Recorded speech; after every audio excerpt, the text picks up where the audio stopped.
Rollercoaster ride for the Australian housing market in 2015, and where you live determined just how rough that ride was.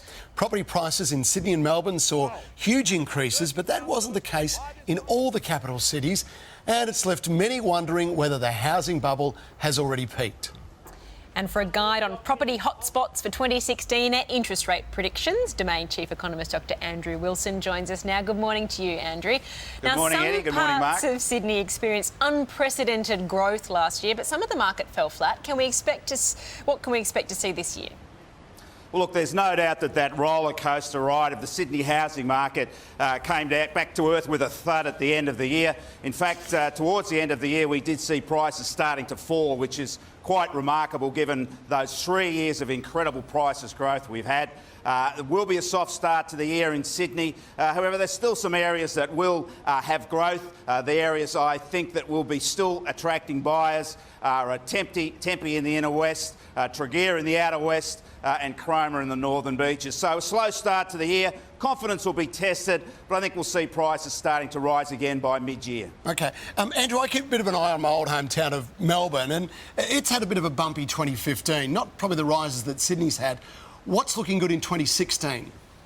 Well, look, a similar story in Melbourne compared to Sydney. Strong prices growth through autumn and into the middle of the year. Then the market did track backwards, but Melbourne ended the year as the strongest capital city market, so the prospects are still quite good for Melbourne into 2016. And I think suburbs to watch are Carnegie, which is a genuine hotspot, West Heidelberg, and Sunshine out to the west. So still a good year, I think, for the Melbourne housing market this year, but certainly not as strong as last year. All right, moving further north, what about Brizzy, Andrew?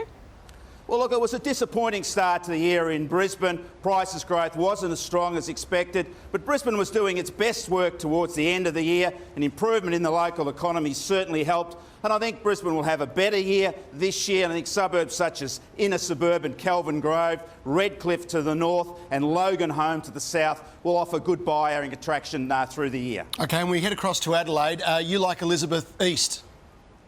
Well, look, Adelaide's been a very solid performer over the last 3 years. Very steady housing market despite having the worst economy on the mainland. And I think the outer suburbs of Elizabeth will start to find growth again. You can still find properties in Elizabeth under $200,000, and I think investors will be attracted to that area. I think further in towards the city, I think Ross Trevor and down towards the south, Happy Valley will also be strong suburbs for house prices next year in Adelaide, or this year in Adelaide. Yeah, it gets confusing this time of year, doesn't it? Yes, 2015, 2016. Perth property prices have been through a really rough time. Here are the suburbs to look out for this year: Maylands, Claremont, Como.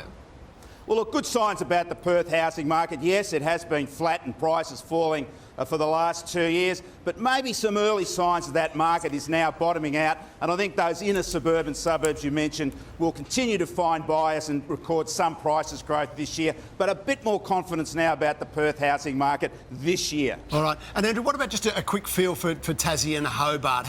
How do you see that market in 2016? Well, look, Tassie's been a surprise, positive performer this year. It's certainly coming from a long way back, but Hobart prices have had their best year for 3 years, and I think that'll continue. No surprise that an improving economy is part of that catalyst for a better housing market performance in Hobart and Tasmania. Good stuff. Thank you so much, Andrew, for that update. Yeah, good look around the nation. Yeah, up next, news, sport and weather, plus the Naked Traveller review.